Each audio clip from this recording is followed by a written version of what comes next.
자들이 이야기하는 성령에 대한 공부보다도 우리 교우들께서 더 다가갈 수 있는 성령 하나님과의 만남을 목표로 하는 그런 성령론의 공부를 준비를 하고 싶었고요. 그럼에도 불구하고 이 성령론에 대해서 반드시 다뤄야 하는 주제들이 있기 때문에 그것을 8주에 거쳐서 성령에 대한 공부에서 꼭 다뤄야 되는 내용들을 8가지를 뽑아서 함께 우리가 묵상을 하였습니다. 그동안 우리는 성령께서 하시는 일에 대한 여러 원론적인 이야기들을 주로 많이 하였고, 그리고서는 성령 세례, 성령의 은사, 성화, 영분별, 성령의 열매까지 실제적인 이야기들까지 다양한 주제를 다루었습니다.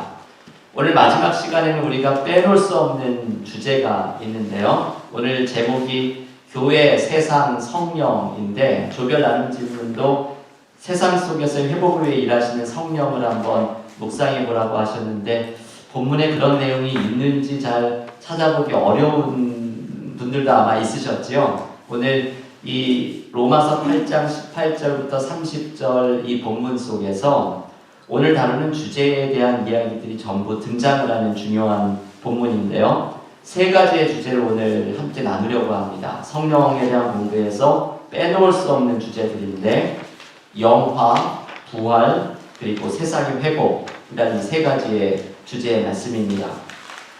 먼저 첫 번째는 영화에 대한 말씀을 드리려고 하는데요. 로마서 8장 30절에 이 영화에 대한 말씀이 등장을 하죠. 제가 핸드아웃에 이 로마서 말씀 써드렸는데 한 목소리로 같이 읽어보겠습니다.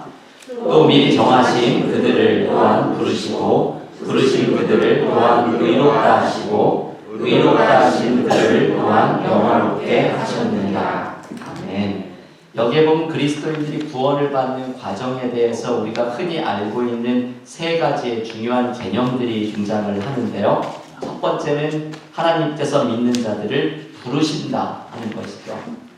하나님의 부르심은 우리를 어둠에서, 죄에서 빛으로 불러주시는 것입니다. 데살로니가전서 1장 9절에서는 이런 표현이 나오는데요.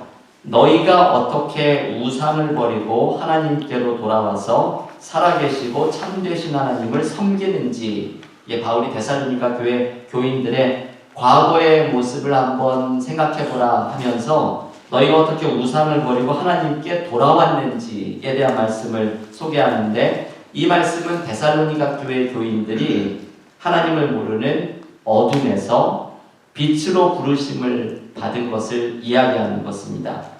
우리를 부르시고 하나님께 돌아서도록 만드는 것, 이게 바로 성령의 역사이지요. 지난 주일에 나눴던 설교가 바로 돌아섬의 은혜에 대한 말씀이었는데, 유다와 베드로가 같이 시험을 받았지만 베드로는 돌아섬의 은혜를 경험했던 것, 바로 이 돌아섬의 은혜가 나타나도록 하는 것이 바로 성령의 역사이지요. 우리를 부르시는 하나님의 부르심을 듣고 하나님께로 돌아서게 하는 이 일을 이루어주시는 분이 성령입니다. 두 번째로 이 로마서 8장 30절에 나오는 표현은 부르신 그들을 또한 의롭다 하시고 이죠. 의롭다 하심이 두 번째입니다. 이것을 우리는 칭의라고 하죠. justification. You are justified. 죄인인 우리에게 너는 옳다, 올바르게 되었다 라고 선언을 해주시는 것이 바로 칭의입니다. 일종의 이렇게 법정을 생각을 하시면 되겠어요. 죄인인 내가 재판관 앞에 섰는데 재판관이 판결을 내리기는 너는 올바르게 되었다, 무죄가 되었다 라는 선언을 듣는 게 정확히 칭의라고 하는 개념입니다. 죄인인 우리를 십자가의 은혜로 너는 무죄다, 올바르게 되었다 라는 이 말도 안 되는 은혜의 선언을 듣는 순간이 바로 칭의이죠. 그런데 이 칭의에 성화라는 말은 없지만 우리가 지난 시간에 이미 살펴보았습니다. 칭의와 함께 시작되는 것이 성화의 삶. 우리가 구원을 받는 칭의의 순간에 우리 안에 거하기 시작한 성령께서 성화의 삶을 살아가도록 성화가 이미 시작되었다는 것. 그래서 이 성령론 공부에서 중요한 것은 칭의와 성화가 함께 간다는 것이죠. 믿음과 삶이 함께 가고 믿는 대로 살아가는 성령 안에서의 삶이 구원의 순간 이미 시작되었다는 것. 이것이 두 번째 칭의를 이야기할 때 절대 빼서는 안 되는 성화에 대한 이야기입니다. 그리고 세 번째로 이게 오늘 이제 다루는 주제인데요. 로마서 8장 30절에 나오는 그 마지막 표현, 의롭다 하신 그들을 또한 영화롭게 하셨느니라. 이 영화롭게 하시니 바로 영화, glorification이라고 표현하는 것이죠. 이 영화가 도대체 뭘까? 이게 참 이해하기가 어려운 개념인데요. 제가 이것을 좀 설명을 해드리고 싶습니다. 고린도후서 3장 18절에 이 영화를 잘 설명해주는 중요한 구절인데요. 한번 한 목소리로 찾아서 읽어보겠습니다. 신약성경 고린도후서 3장 18절, 그 말씀을 찾으셔서 한번 펴놔주시면 3장도 있고 4장의 몇 대목 구절 읽겠습니다. 고린도후서 3장 18절, 신약성경 289쪽에 있습니다. 고린도후서 3장 18절 찾으셨으면 함께 읽겠습니다. 우리가 다 수건을 벗은 얼굴로 거울을 보는 것 같이 주의 영광을 보매 그와 같은 형상으로 변화하여 영광에서 영광에 이르니 곧 주의 영으로 말미암음이니라. 아멘. 이게 영화에 대해서 성경에서 가장 분명하게 설명해주는 구절이 바로 고린도서 3장 18절입니다. 이 말씀에는 두 가지의 중요한 표현이 나오는데요. 하나는 주의 영광을 보매 그와 같은 형상으로 변화하여 라는 이 표현이 바로 영화를 가리키는 것이죠. 주님의 영광을 보면서 주님의 형상, 그리스도의 형상으로 내가 변화되어 가는 것, 이것이 바로 영화라는 것입니다. 이게 성령이 우리에게 내주하시면서 성품이 변화하는 성령의 열매하고는 조금 다르죠. 그리스도의 영광을 보면서 그리스도의 형상으로 내가 변화되어 가는 것이 바로 영화인데, 이 그리스도의 형상으로 변화된다는 말을 설명해 가면서 고린도후서 4장 6절에는 이런 표현이 나오죠. 예수 그리스도의 얼굴에 있는 하나님의 영광을 아는 빛을 우리가 바라보게 된다고 말을 합니다. 예수님의 얼굴에는 하나님의 영광을 아는 빛이 나오는데, 이 빛을 우리가 받아가면서 점점 그리스도의 형상으로 변화되는 것이죠. 이것을 이해하기 위해서는 좀 설명이 필요할 텐데요. 우리는 에덴 동산에서 아담의 범죄로 인해서 하나님의 형상으로 창조되었던 그 본성을 잃어버렸습니다. 우리 모두는 하나님의 형상으로 창조된 존재들인데 아담의 범죄로 하나님의 형상으로 창조된 그 본성을 잃어버린 상태에 있죠. 그런데 두 번째 아담이신 예수께서, 새 아담이신 예수께서 하나님과의 관계를 회복시켜 주시면서 그리스도는 하나님의 형상이라고 고린도후서 4장 4절은 설명해 줍니다. 하나님의 형상인 그리스도 안에 하나님의 영광의 빛이 드러나고 우리는 그 영광의 빛에 자꾸 노출되어 가면서 그리스도의 형상으로 변화되어 가게 됩니다. 여러분, 제가 예전에 눈부처라는 이야기 소개해드린 거 기억이 나시는지 모르겠어요. 눈부처는 교회에서 이 부처 이야기하니까 좀 그렇지만 이게 그런 표현인데요. 상대방의 눈을 보면 그 눈동자에 나의 모습이 보이는 것, 그게 꼭 눈동자에 부처가 앉아있는 것 같다 해서 눈부처라고 이야기하는데, 누군가를 이렇게 가만히 바라보게 되면 그 사람의 모습이 내 눈동자에 어리게 된다는 것이죠. 우리는 예수님을 바라보게 되면 우리의 눈에 예수님이 어리게 되고 주님의 얼굴에 있는 하나님의 영광의 빛이 우리의 눈에 들어오게 됩니다. 내가 주님을 바라보면서 하나님의 영광의 빛이 자꾸 내 안에 들어오고 내가 하나님의 영광의 빛에 자꾸 노출되어 가고 주님의 빛이 나에게 자꾸 묻어가는 과정이 바로 영화이죠.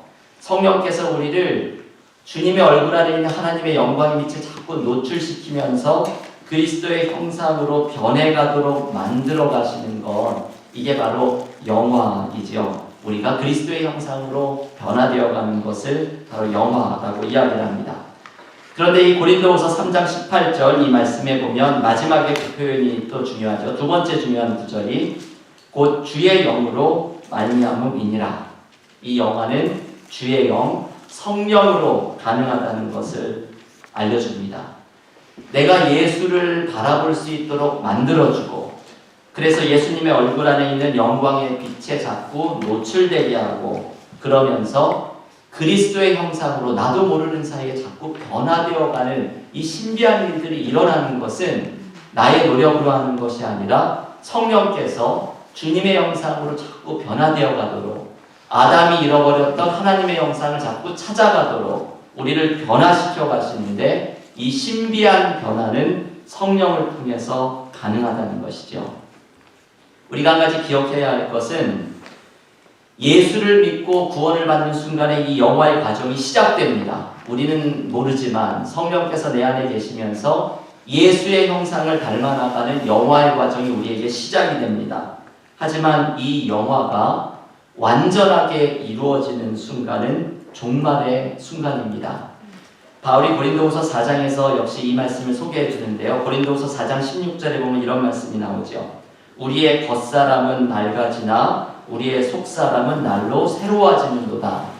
이 말씀은 이런 뜻이죠. 내 몸은 나이가 들어갈수록 점점 쇠약해지고 병이 들어가지만 우리의 속사람은 그리스도의 형상으로 변화되어 가면서 날마다 새로워집니다. 이게 우리의 육신이 약해지는 것과 영화가 자꾸 이루어지는 것은 이 반대되는 모습으로 이루어진다는 것이죠. 내 몸은 점점 연약해져도 나의 속사람은 예수님의 형상으로 변화되어가는 영화가 날마다 새롭게 일어납니다. 그리고 주님께서 오시는 종말의 순간, 그때 고린도후서 4장 17절에 이런 말씀이 있죠. 한번 읽어볼까요? 고린도후서 신약성경 4장 17절 289쪽에 있습니다. 함께 읽겠습니다. 우리가 잠시 받는 환난에 경한 것이 지극히 크고 영원한 영광에 중한 것을 우리에게 이루게 함이니. 이 영원한 영광에 중한 것이라는 표현이 애매한데요. 신약성서학자의 말을 쉽게 풀면 영원히 충만한 영광이라는 뜻입니다. 영원토록 충만해 있는 영광에 우리가 이르게 되는데, 바로 이 순간이 영화가 완성되는 순간이죠. 성령께서는 우리를 매일같이 우리의 속사람을 주님의 형상으로 변하도록 다듬어 가시는데, 이것의 완성은 예수께서 오시는 그 종말의 순간 이 영원히 충만한 영광에 이르면서 우리가 마치 지금은 거울로 보는 것 같이 희미하지만 주님을 온전하게 바라보는 영화가 완성되는 순간이 찾아오게 됩니다. 그래서 우리는 이 영화에 있어서 칭의의 순간 성령과 함께 시작되지만 주님이 오시는 종말에 완성되는, 이게 흔히 말하는 이미 하지만 아직은 아닌, 이미 시작되었지만 아직 완성되지는 않은 이 긴장 속에 우리는 영화의 삶을 살아가고 있습니다. 이 영화에 대한 이야기를 묵상을 하면서 저는 한 가지 이 말씀이 저에게 다가왔어요. 이 메시지가 저에게는 특별히 다가왔던 메시지인데요. 모든 그리스도인들은 알든지 모르든지 간에 성령을 통해서 매일같이 영화의 과정 속에 있습니다.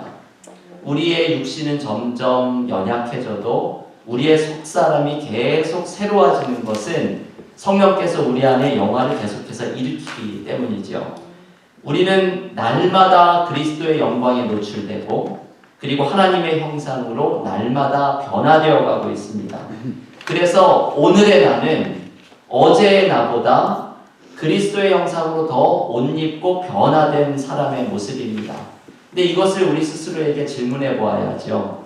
과연 성경에서는 성령이 내 안에 영화를 일으키면서 오늘의 내가 어제의 나보다는 그리스도의 영광에 더 노출되고 주님의 형상으로 변화되었다고 말을 하는데, 나는 과연 그러한가?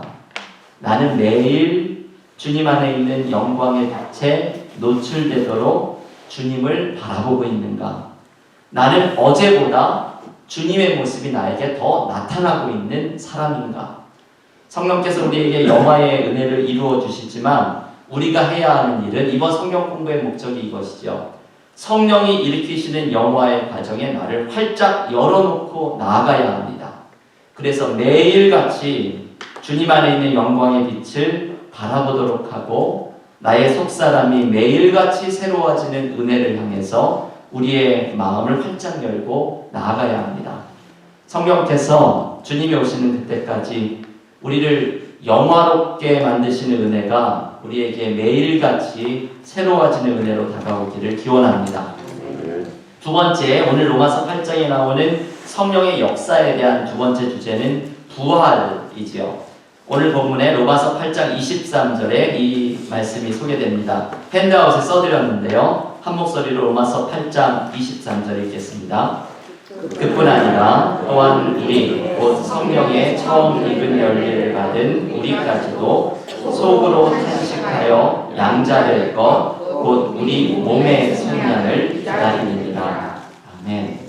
여러분, 여기에 몸의 속량이라는 말이 나오는데 제가 영어 NIV 표현을 써드렸는데요. 이 몸의 속량은 결국 부활을 의미하죠. 우리는 부활을 이야기할 때 영의 부활을 이야기하지 않고 몸의 부활을 이야기합니다. 이게 성경이 우리에게 가르쳐주는 말씀이지요.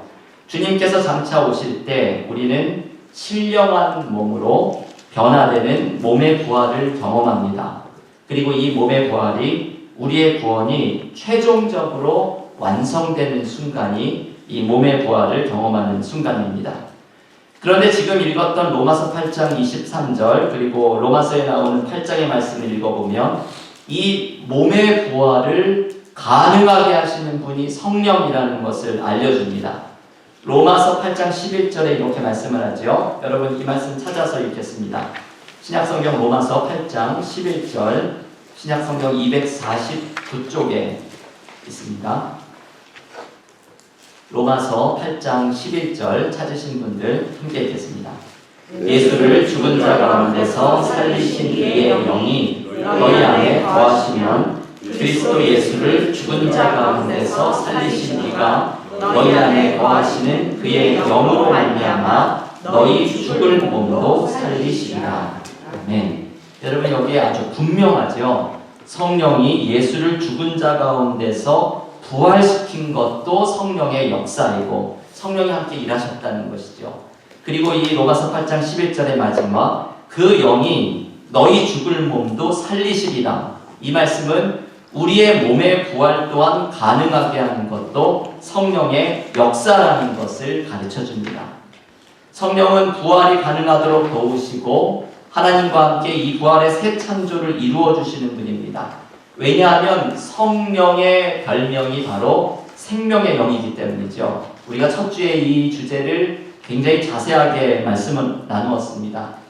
구약성경 에스겔서 37장을 우리가 묵상하면서 그 죽음이 가득한 마른 뼈들이 가득한 골짜기에 하나님의 영이 임했더니 뼈에 힘이 붙고 힘줄이 돋으면서 생명의 역사가 일어난 것처럼 죽음을 제압하는 부활의 역사는 생명의 영이신 성령이 하시는 일입니다.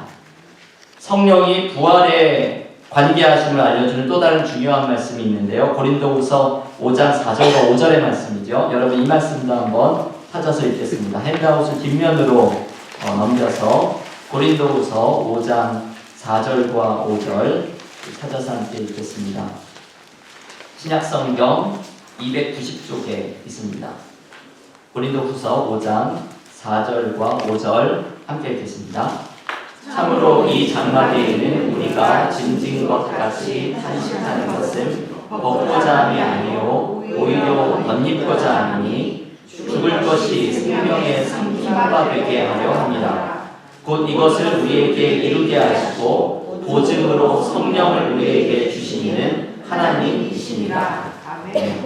여러분, 이 말씀이 아주 중요한 말씀들이 많이 나오는데요. 4절에 먼저 시작하는 이 장막에 있는 우리, 이 장막 텐트와 같은 이것은 이 땅에 있는 장막인데 결국은 우리의 육신의 몸을 상징하는 표현입니다. 우리의 육신의 몸을 우리가 벗으려고 하는 것이 아니라 덧입으려고 하는데 그 마지막 표현이 중요하죠. 죽을 것이 생명의 삼킴받게 하려 합니다.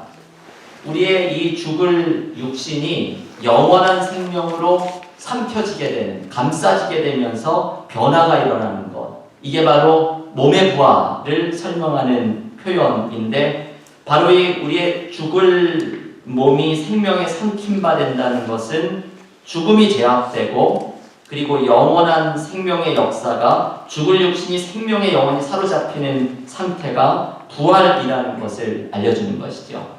그런데 여기에 중요한 것이 바로 성령에 대한 말씀입니다. 이어지는 5절은 이러한 몸의 부활의 보증이 성령이라고 말을 합니다. 이 말씀에서 전에 제가 소개해드렸던 이승현 교수라는 분은 이 보증금, 아예 금자를 붙여가지고 쓰기를 좋아하는데요. 성령이 부활의 보증금이라고 강조를 합니다. 이게 우리가 좀 다가오기가 쉬운 것 같아요. 마치 하나님께서 우리에게 본을 하나님이 꾸신 다음에 일부를 보증금으로 주고 잔금은 나중에 꼭 갚겠다고 약속을 하는 것처럼 똑같이 하나님께서 성령을 우리에게 보증금으로 주시면서 나중에 부활로 분명히 갚아주시겠다고 약속을 하는 것, 이게 바로 고린도후서 5장 5절의 말씀이라는 거죠. 이 부활에 대한 말씀에서 대단히 중요한 구절이 고린도후서 5장 5절의 말씀입니다. 성령이 바로 우리의 보증이라는 것이죠. 우리는 과연 가끔 이런 생각이 들죠. 부활이 과연 있을까? 그 먼 실제에 있는, 먼 미래에 있는 부활이 과연 우리에게 있을까? 우리는 죽은 후에 우리의 영혼이 즉시로 주님과 함께 거하다가 예수께서 다시 오실 때 온 세상이 변화되면서 몸의 부활을 경험합니다. 그런데 이 신화와 같이 들려지는 이 이야기가 정말 일어날까 의심이 들 때 우리가 기억해야 되는 것은 바로 하나님께서 우리에게 맡겨놓으신 보증금입니다. 바로 성령이죠. 내가 성령의 역사를 확신한다면, 어떤 분은 방언을 하면서 성령이 계시다는 것을 믿고 어떤 분들은 믿음이 생기면서 성령의 역사를 의심하지 않고 체험하게 되는데, 내 안에 성령이 있다는 것을 깨닫게 되고 확신하게 되면 우리는 그것과 연결시켜서 부활을 생각해야 됩니다. 성령은 부활이라는 약속이 진실되다는 것을 알려주는 하나님이 주신 보증이라는 것이죠. 한국에 여러 영성가들이 있는데 제가 영성을 전공하면서 한국의 영성가들을 많이 읽으려고 노력을 했습니다. 그 중에 한 분이 맨발의 성자라는 별명을 가진 이영필 선생입니다. 전라도 광주에서 고아들을 모아서 사역하는 동광원을 설립하고, 이 동광원이 나중에는 최초의 한국의 수도원으로 자라나는 이제 한국의 영성가, 이것을 모든 것을 인도했던 분이시죠. 이영필 선생이 죽음의 순간이 아주 유명한 일화로 알려져 있는데요. 이분은 죽음의 순간을 알고 있었다고 합니다. 이게 세상을 떠나기 며칠 전부터 가지요 기도 가운데 그렇게 이야기를 하면서 자기가 죽는 시간과 날짜를 정확히 알았는데, 그분이 51세 되는 나이였던 1964년 3월 17일 새벽 3시에 죽는다고 공포를 하였고, 그 시간에 이분은 임종을 맞이하게 됩니다. 이 시간을 공포했더니 알려주었기 때문에 그분의 제자들이 임종을 많이 지켰지요. 이 많은 제자들에게 이영필 선생이 남겼던 마지막 말은 이것이었습니다. 아 기뻐. 이 기쁨을 어떻게 표현할까? 종로 내거리에서 전하고 싶어. 내가 먼저 갑니다. 다음에들 오시오. 이 말과 함께 하나님의 품에 이영필 선생은 안기게 됩니다. 이 기쁨에 대해서 노래를 하면서 세상을 떠나는데, 이분이 죽음 앞에서 기쁨을 노래할 수 있었던 것은 바로 부활에 대한 소망 때문이죠. 우리가 육신은 비록 날로 후패하고 연약해지지만, 그리고 죽음의 순간을 맞이할 때에 그때에도 담대할 수 있는 것은 우리에게 부활의 소망이 있기 때문입니다. 이 부활을 이루어 주시는 분이 성령의 역사임을 믿으면서 나에게 이 부활의 실제가 조금 회의가 될 때에 이 부활을 보증으로 주신 성령의 임재를 기억하면서 부활의 신앙으로 살아가는 믿음의 교우들이 되시기를 기원합니다. 마지막 세 번째 성령론 공부를 마치는 마지막 주제는 온 세상의 회복입니다. 여러분, 성령의 역사는 어쩌면 너무나 당연하게 들리지만 성령의 역사는 교회에만 가두어 둘 수가 없지요. 성령은 교회에만 가두고 한정할 수 없고, 성령 하나님은 교회의 울타리를 넘어서 온 세상으로 뻗어나가시는 분입니다. 창조 세계와 온 세계 속에서 성령께서는 세상을 무대로 해서 성령의 역사를 이루어 가시는 분입니다. 사도행전의 첫 장에 초대교회가 성령을 받았을 때부터 성령은 예루살렘과 온 유대와 사마리아와 땅끝까지 이르르며 당신의 일을 펼쳐가셨던 성령의 역사를 소개해 줍니다. 오늘 우리가 로마서 8장에서 이 성령의 역사를 묵상해 가는데 조별 모임에서 이 세상의 회복이 어떤 구절이 있는가를 궁금해 하신 분이 있으실 텐데요. 대표적인 말씀이 로마서 8장 21절의 말씀입니다. 우리 핸드아웃에 써드린 로마서 8장 21절 한 목소리로 읽겠습니다. 그 바라는 것은 피조물도 썩어짐의 종로를 판 데서 해방되어 하나님의 자녀들의 영광의 자유에 이르는 것입니다. 아멘. 여러분, 이 말씀에 보면 피조물도 썩어짐의 종로를, 사단의 종로를 떼서 해방돼서 영광의 자유에 이르기를 원한다고 말을 합니다. 하나님의 자녀들처럼 이들도 영광의 자유에 이르기를 원한다고 하죠. 사단의 종로를 떼서 해방되는 것은 칭의의 순간과 같은 의미이고, 영광의 자유에 이르는 것은 영화를 의미합니다. 근데 이 말씀이 피조물에 대한 말씀이라는 것을 기억해야 하죠. 모든 피조물들도 성도들과 마찬가지로 칭의와 영화의 은혜를 고대하며 탄식하고 있다는 것입니다. 그래서 성령은, 이 로마서 8장이 우리에게 알려주는 것은 성령께서는 인간만을 위해 일하는 분이 아니라는 것이죠. 온 피조물의 구원과 회복을 위해서도 일하시는 분이라는 것을 알려줍니다. 이것을 성령의 새 창조의 역사라고 부르는데, 이 새 창조의 역사를 이루시는 성령은 생명의 샘이기 때문입니다. 윌게 몰트만이라고 하는 20세기에 지금도 살아계신 분이지만 20세기의 위대한 신학자로 알려진 이분이 생명의 샘이라는 책에서 성령의 새 창조에 대한 이야기를 나누죠. 성령으로부터 우리를 살아나게 하는 생명의 물이 흘러나오고, 이 물을 마시면서 모든 피조물이 되살아나는 새 창조가 이루어집니다. 성령의 역사를 한마디로 하면은 생명의 역사입니다.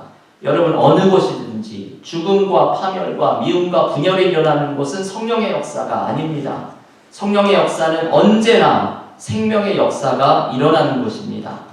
성령 안에서 피조물은 살아가게 되고, 성령이 없다면 인간을 포함한 모든 피조물은 멸망하게 됩니다. 지난번에 찾아봤던 시편 104편 말씀이 이 말씀 가르쳐주는데 함께 읽어보겠습니다. 시편, 구약성경 시편 104편 29절과 30절 말씀인데요.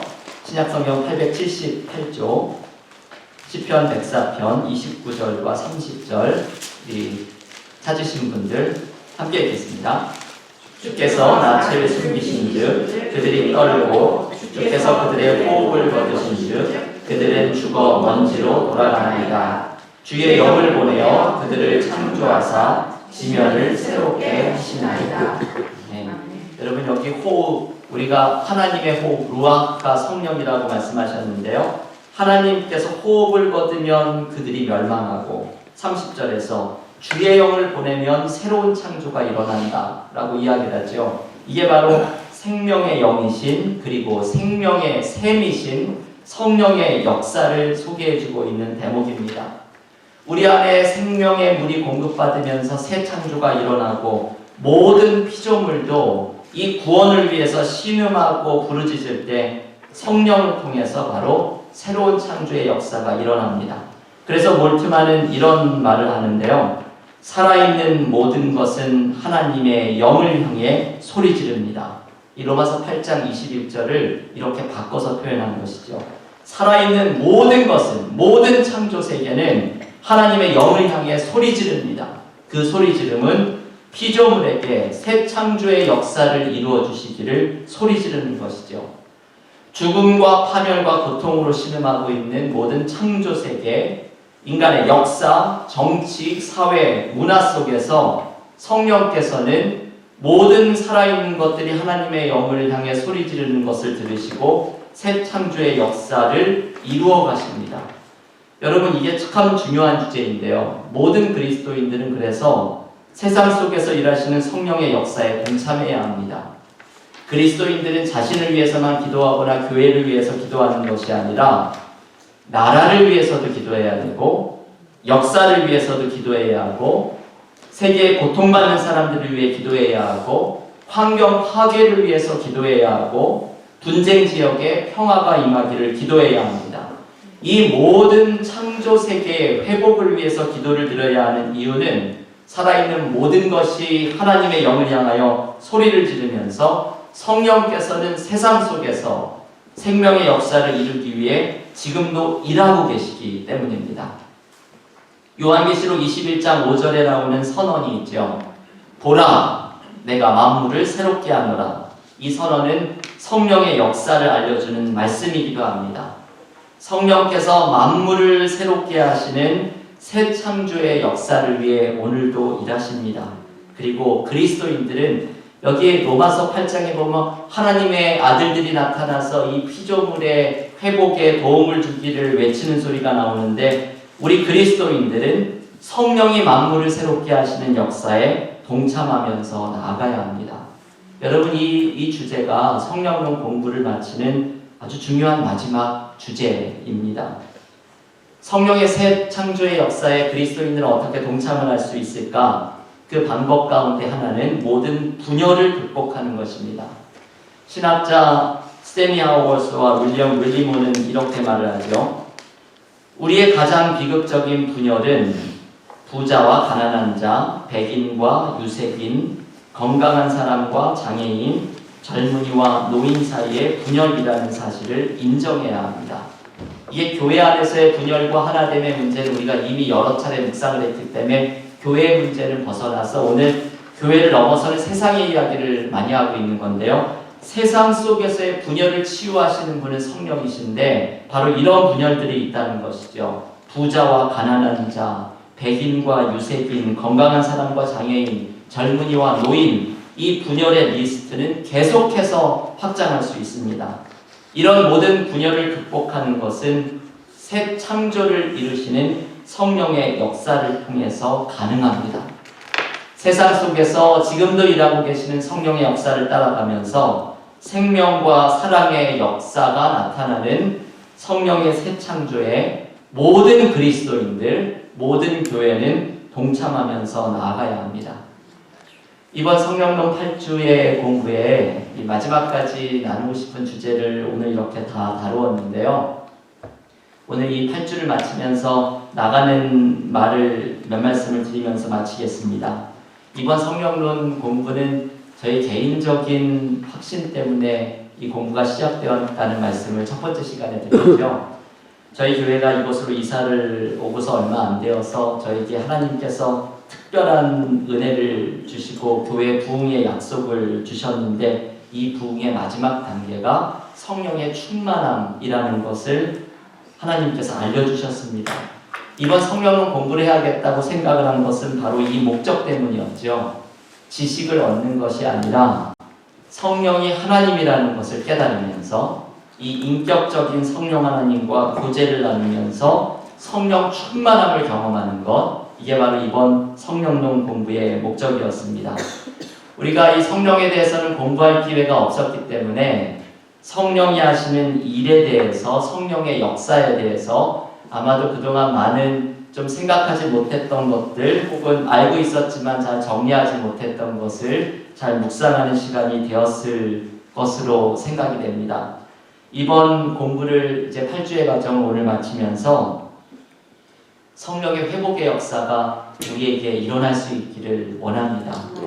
여러분들의 마음속에 있는 문제들, 가정 속에 있는 문제들, 또 일터 속에 있는 문제들, 우리 교회 가운데 있는 문제들, 이 공부를 하면서 항상 기도드렸던 것 중에 하나가 오소서 성령이시여, 이 기도를 우리가 함께 드렸는데 내가 치유할 수 없는 것을 성령께서 회복시켜 주시는 것을 우리는 간구하면서 나아갈 수밖에 없습니다. 아멘. 성령의 회복을 의지하면서 성령 하나님과의 깊은 교제 속에 경험하는 성령 충만함이 앞으로 이 자리에 계신 모든 분들의 삶 속에 펼쳐지기를 간절히 기원합니다.